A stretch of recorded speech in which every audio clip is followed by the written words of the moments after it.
She turned onto the road that led down to the beach, the moonlight glinting knife-like along the waves. She stopped to extract the cigarettes and matches from her pocket. A car crept past as she lit up. Its ruby taillights floated down the pitch-dark street towards the beach, then stopped a few blocks away.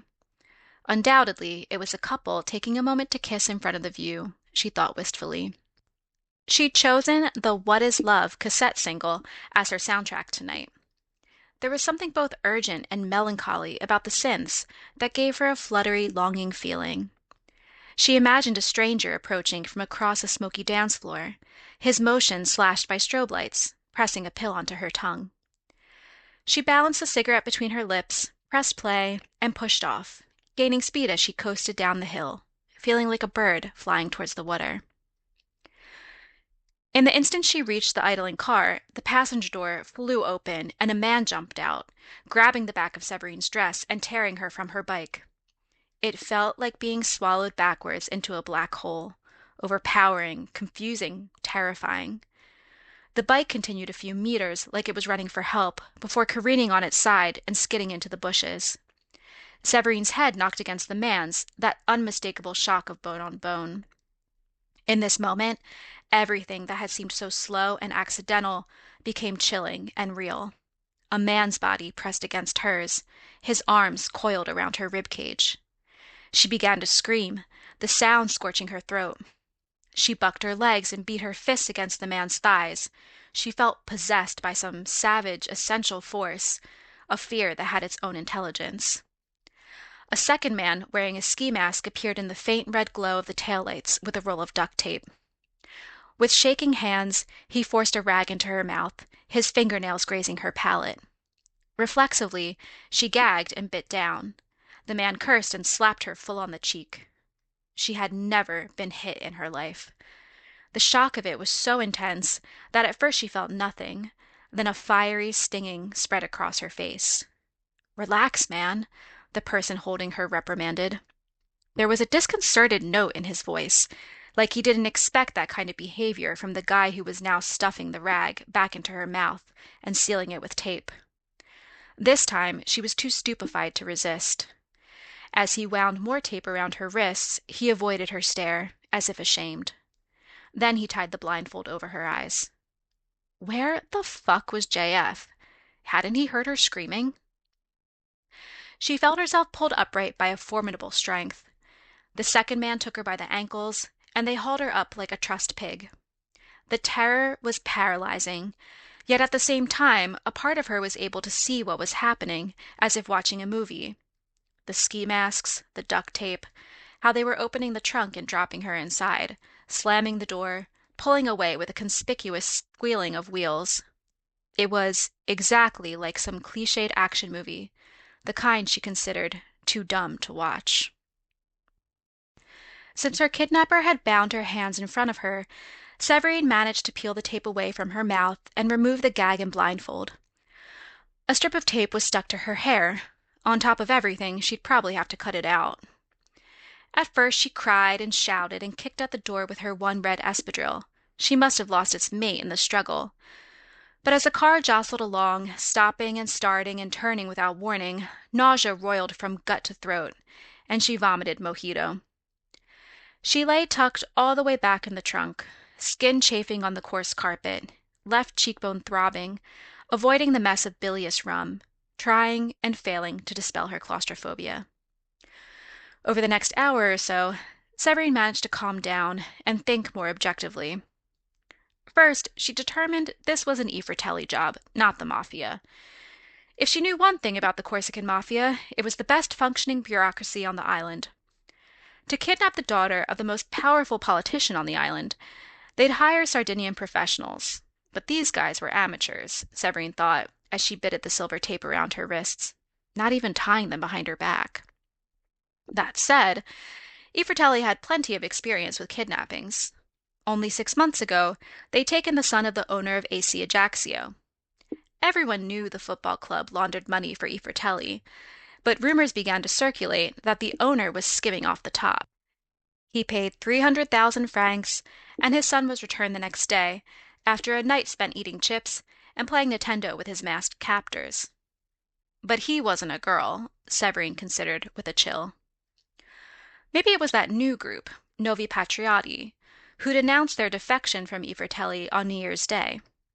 But according to her dad, Novi Patrioti was busier messing with I Fratelli than the French government.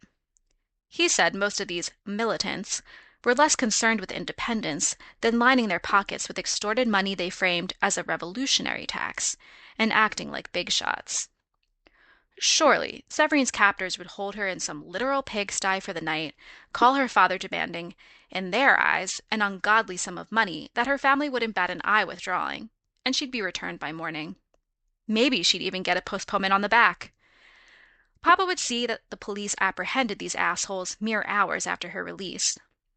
It was possible the police were already trailing them, waiting for the car to pull over so they could avoid a chase on these dark, dangerously narrow roads.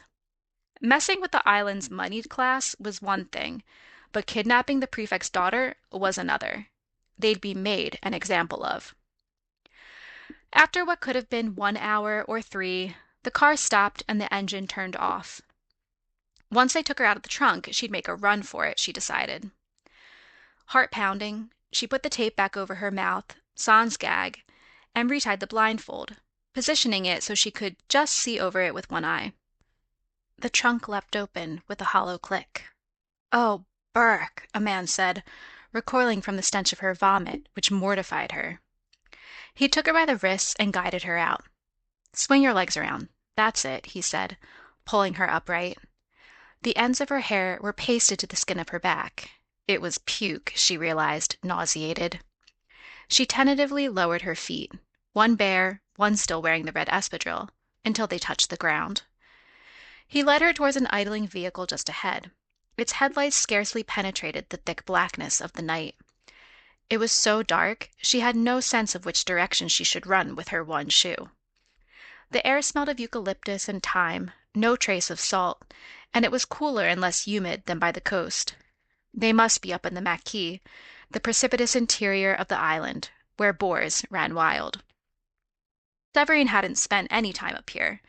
It was craggy and sparsely populated, the land of the treacherous snow-capped mountains you saw from the beach. She was not an outdoorsy person, and the extremities of nature held no fascination for her. Every year, hikers were seriously injured or even died trekking the GR20 through these inhospitable mountains, and those were people who trained for their expedition. It was also wildfire season. If she ran off into this opaque darkness, she was as good as dead, she rationalized, as she reluctantly let herself be guided into the trunk of the second car. "All good?" a third person asked from the front seat, his voice thinner and younger. The trunk was not closed off from the main cab, so they must have switched from a sedan to a 4x4, she realized.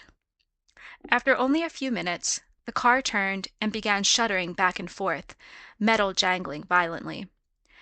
They had veered off paved roads and were traveling farther up into the Maquis. The men were too edgy to speak, and in any case, the 4x4's rattling was deafening. The fear she'd managed to diminish in the first car returned thicker and heavier. She was so far from her parents, and she had no idea who these men were or what they would do with her. After maybe another 20 minutes, the car stopped again. She heard the doors creak open and shut and gravel crunch underfoot. The trunk groaned as someone lifted it open, and unseasonably crisp night air rushed in.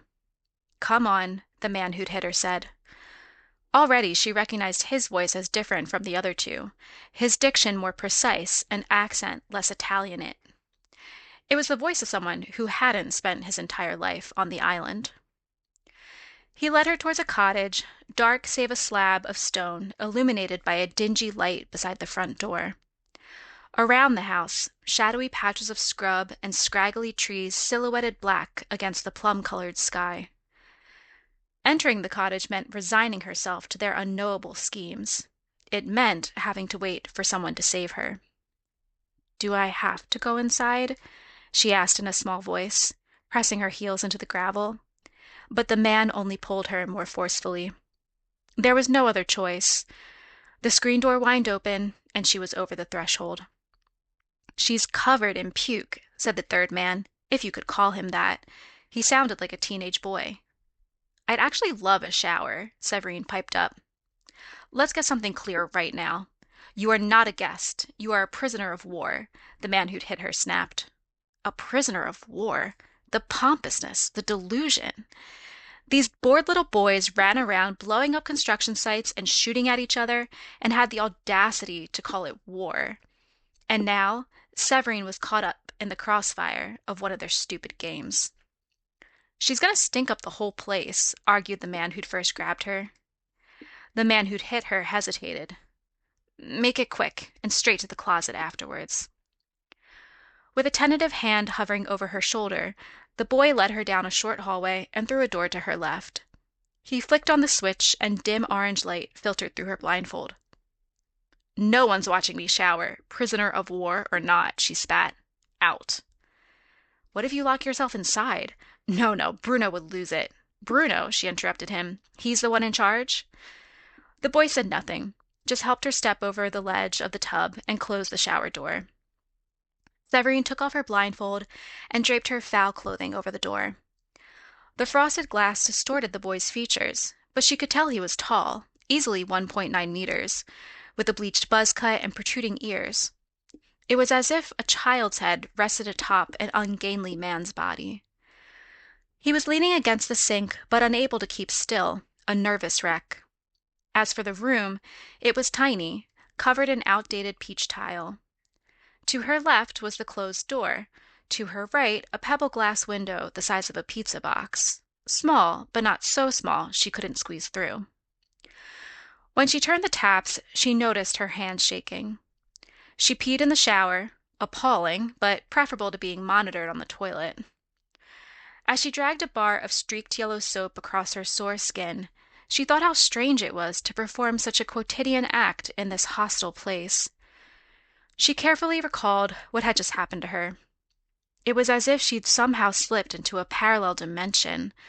A part of her was certain she was simultaneously at home in her bedroom, listening to the new Cranberries tape on her boombox and combing her hair, getting ready for bed. We won't touch you if you're scared about that, the boy said above the torrent of water.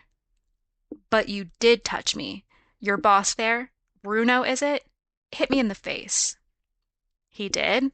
The boy asked, surprised. Well, I meant, you know. I see, she said. This boy could not hurt her, she realized. He might help her, even, if she played it right. What did you agree to do with me? Someone rapped loudly at the door. That's long enough, a man said from the other side. Not Bruno, but the one who'd grabbed her off her bike. Obediently, she shut off the water, and the boy tossed her a thin, stiff towel. What am I supposed to wear? She asked. He called for someone to bring her a dress or something. The bathroom door opened and closed, and the boy handed her a wash-faded navy cotton dress. It was an enormous, shapeless smock, sleeveless with gaping armholes that exposed the sides of her breasts. He had not provided any underwear. Can you help me with something? She asked. What? I can't get this duct tape out of my hair. Okay, but you have to put the blindfold back on. Not that one, it's all nasty, she said. The tape's kind of on the back of my head, so you can stay behind me and I won't see you. Facing the peach tile wall, she heard the shower door clatter open and felt his fingers lift the tape, gently picking at each strand of hair. You should have said something before you washed your hair, he admonished. I might have to cut it out now. How old are you? She asked. 18, he replied. I'll be 18 in a month, Séverine said, and they both seemed to wonder at sharing even one thing in common. The bathroom door opened, and Séverine instinctively whirled around. In the doorframe stood a hulking man in a black leather racing jacket.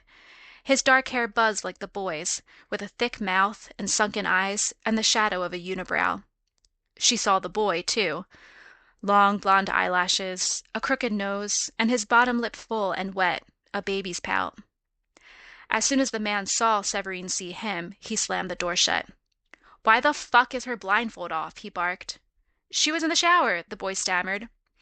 He swung around, frantically looking for the damp strip of fabric that Séverine had dropped to the floor.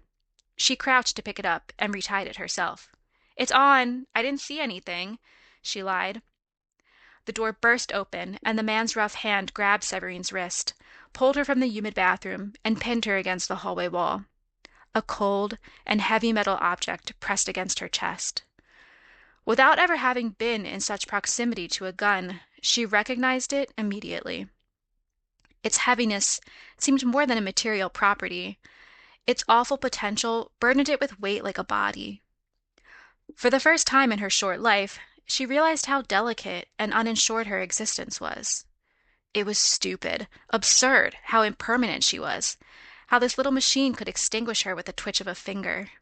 What a colossal waste it would be for her exceptional future to vanish at the hand of this troll. "This is not a game," he told her with an edge of desperation, a plea. The direction of his voice turned back towards the bathroom. "You might be interested to know what prison's like, but I'm not going back because of this bullshit." "What the hell are you doing?" She heard the man who hit her, Bruno, charge down the hallway. "She saw us," the other man said. "Put the gun down, Jesus," Bruno spat. "You think we have any leverage if she's dead?" The man removed the gun from her breastbone, and she massaged the spot as if she'd been wounded just by its touch. "She's been here 10 minutes, and already you're pointing a gun at her?" Bruno yelled. "Both of you need to pull it together. They're expecting a call in 20 minutes. "My parents?" Séverine asked. "You spoken to them?" Bruno ignored her questions. "Are you hungry? Do you need to use the toilet?" "No," she said, frustrated. "Have you spoken to my parents? Do they know what happened?" "Then you'll be brought to your cell." The man in the leather jacket placed his hand between her shoulder blades, but she planted her feet. "When am I going home?" Séverine asked, steadying her voice, using the tone of the inconvenienced wealthy. "That depends on the cooperation of the occupation regime," Bruno said, "and your parents." Without further discussion, the other man led her a short way down the hallway, opened a door, and thrust her inside. Her back thumped against a wall, and the door was shut before she could object. She pulled down the blindfold and found herself surrounded by a dense blackness, much darker than inside the trunk. Before her arms fully extended, her fingers touched wood. They had stuck her in a closet, no wider than 1.5 meters. She ran her hands down the wood until they met a doorknob. It wouldn't budge. It was sweltering inside the closet, and she felt like she was in a coffin, buried underground, overwhelmed again with claustrophobia. To top it all off, the fucking tape was still tangled in her hair. The last vigilant part of her told her to cry quietly, that she should keep up the charade of strength and defiance for her dignity. But Séverine no longer cared. She wailed low, a sound that made her ears ring, and the crevices of her face and neck filled with tears. A knuckle rapped against the door. "Quiet down," the boy pleaded. "I'm suffocating in here," she wailed. "There's a fan to the right of the door. Turn the knob at the base." Whatever antiquated contraption they'd placed in the closet whirred to life like a jet engine, sweeping stayed air along her face. The closet was too small for her to stretch her legs all the way, so she propped her ankles against the wall and stared at the darkness above her. Beyond, she heard the murmurings of men. How was any of this real? How did any powers, earthly or otherwise, allow her, of all people, to find herself in this situation? How could her parents have let this happen? She couldn't help but start crying again, quietly. She folded her legs against her chest, and the moments before she'd left the house flashed before her with the haziness of last night's dream as it dissipates from memory. The safe glow from the windows, her mother's glossy magazine draped over one knee, her father's hand on her cheek.